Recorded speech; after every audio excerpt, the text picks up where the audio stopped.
Hello दोस्तों, राधे राधे, जय श्री कृष्णा। तो मैं प्रेमलता मिश्र आपका स्वागत करती हूँ अपने इस चैनल प्रेम योगी सरल उपाय में।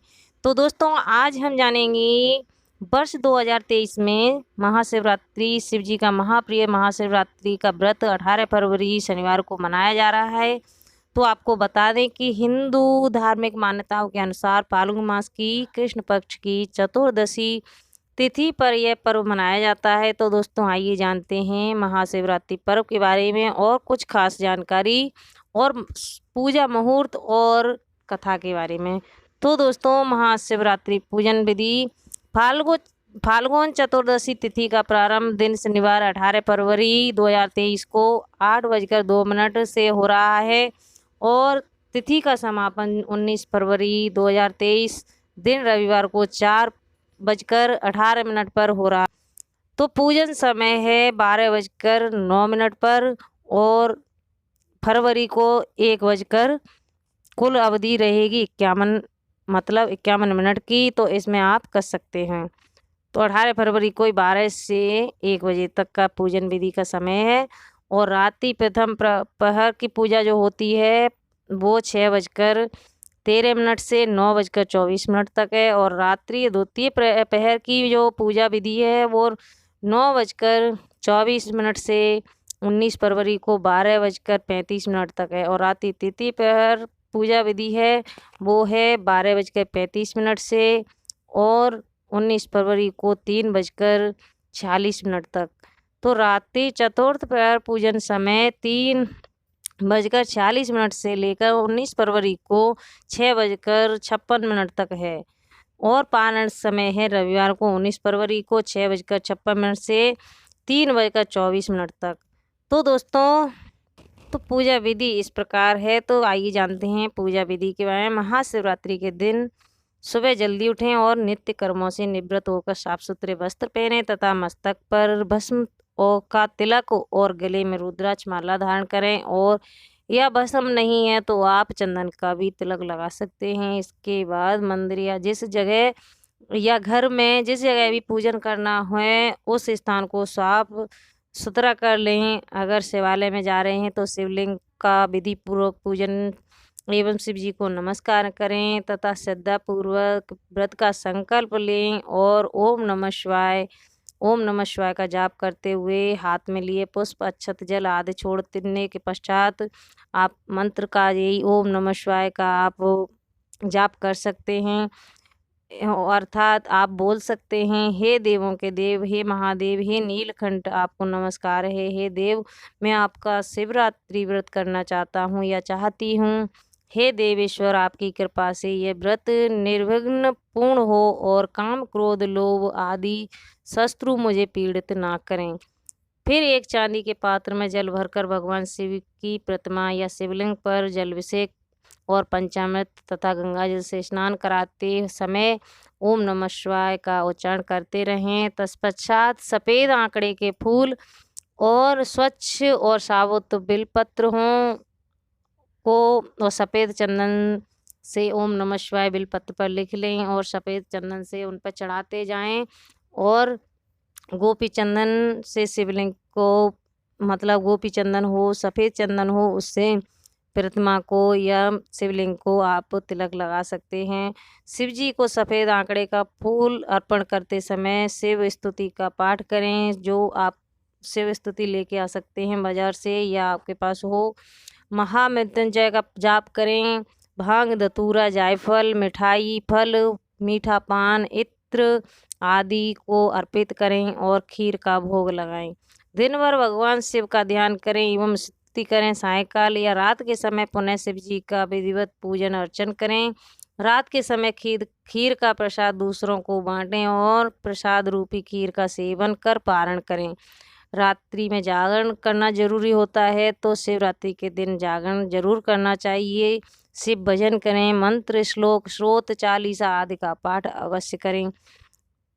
तो दोस्तों, ये थी कुछ महाशिवरात्रि की पूजन विधि। तो और अब हम जानते हैं महाशिवरात्रि की कथा।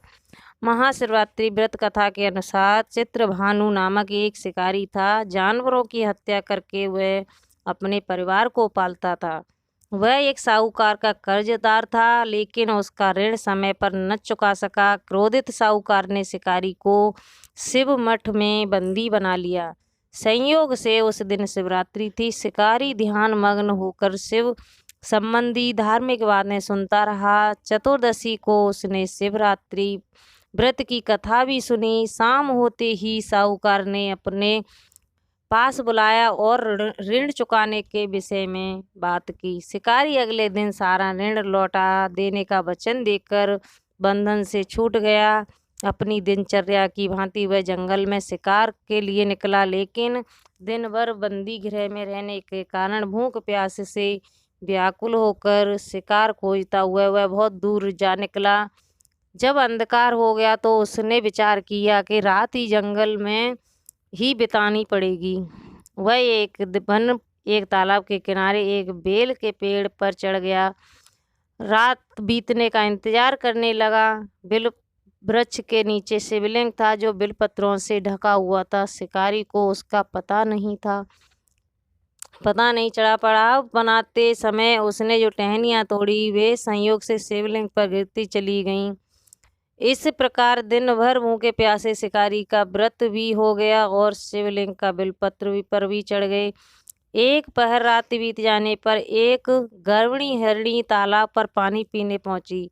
शिकारी ने धनुष पर तीर चढ़ाकर ज्यों ही पेचंता खींचा, हिरणी बोली, मैं गर्विणी हूँ, शीघ्र ही प्रसव करूंगी। तुम एक साथ 2 जीवों की हत्या करोगे, जो ठीक नहीं। मैं बच्चे को जन्म देकर शीघ्र ही तुम्हारी सक्षम प्रस्तुत हो जाऊंगी, तब मार लेना। शिकारी ने प्रत्यंचा ढीली कर दी और हिरणी जंगली झाड़ियों में लुप्त हो गई।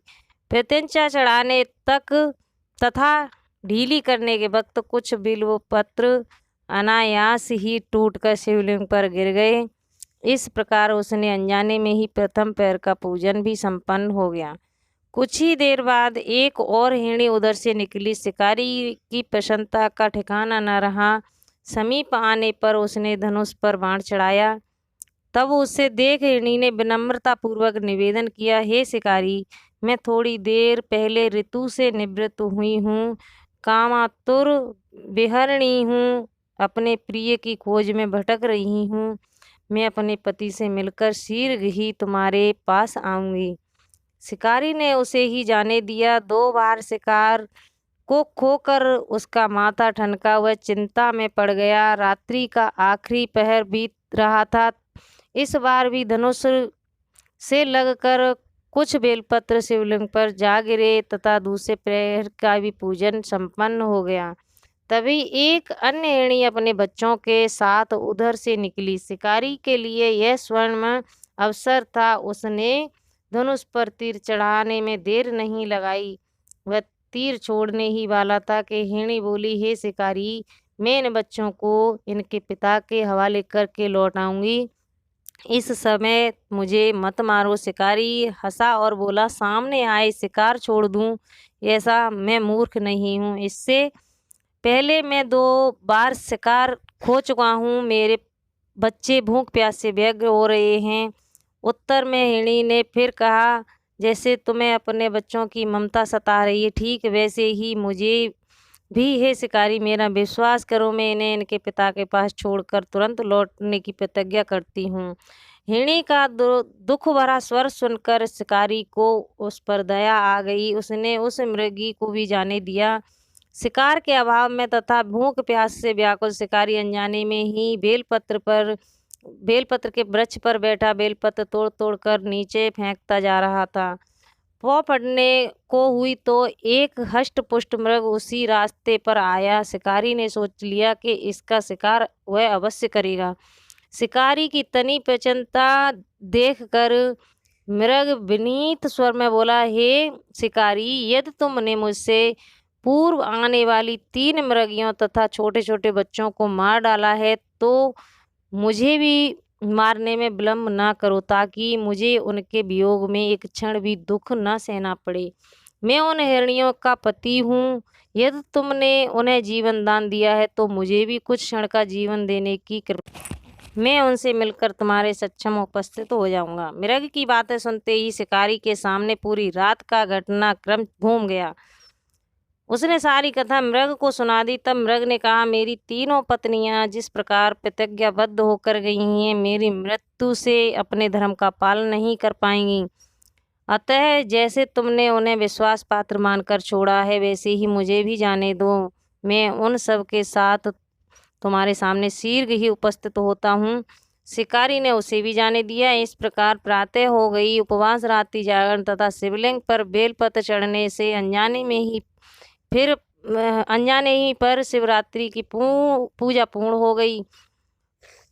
पर अनजाने में ही कुछ हुई पूजन का परिणाम उसे तत्काल मिल गया। शिकारी का हिंसक हृदय निर्मल हो गया, उसमें भगत भक्ति का वास हो गया। थोड़ी ही देर बाद वह मृग सप्रभा शिकारी के सच्च में उपस्थित हो गया ताकि वह उनका शिकार कर सके। किंतु जंगली पशुओं की ऐसी सत्यता, सात्विकता एवं सामूहिक प्रेम भावना देखकर शिकारी को बड़ी गिलानी हुई। उसने मृग परिवार को जीवन दान दे दिया। अनजाने में शिवरात्रि के व्रत का पालन करने पर शिकारी को मोक्ष और शिवलोक की प्राप्ति हुई। तो दोस्तों ये थी कथा शिवरात्रि की। तो दोस्तों अगर अच्छी लगी हो तो लाइक एंड सब्सक्राइब जरूर कर देना दोस्तों। राधे राधे, जय श्री कृष्णा।